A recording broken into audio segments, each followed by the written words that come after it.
बगलवा पापर कोमरिया तो मजा वैसे कर सके लचके लगा लपो लपो ना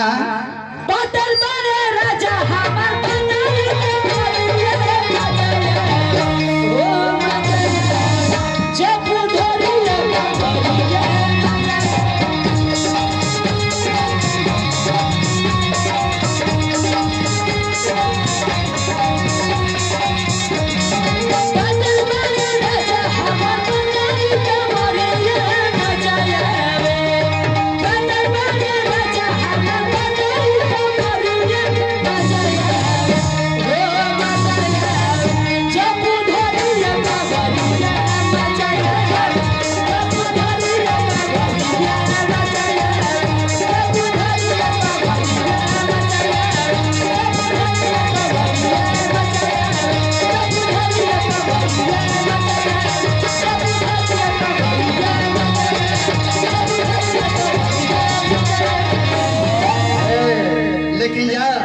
शुक्रिया के शुक्रवा जानकर कैसे होला कैसे दे दो पोतरी कमरिया मजा आवे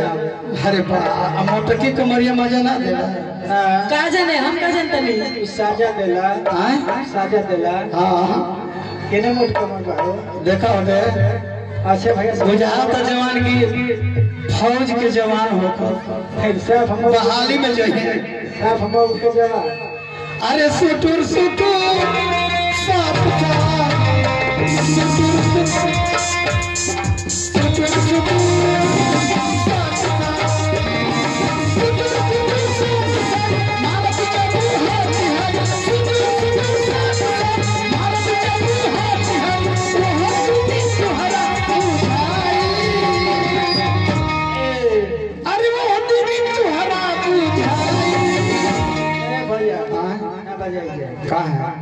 यूनाइटेड पे तुम को के दब दिखावा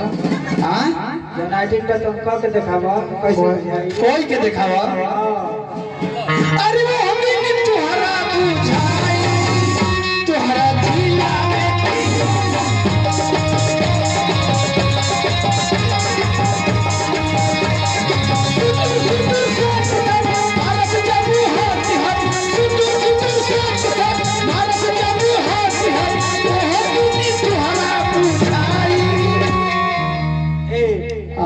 एक जन के तो देख लिया ला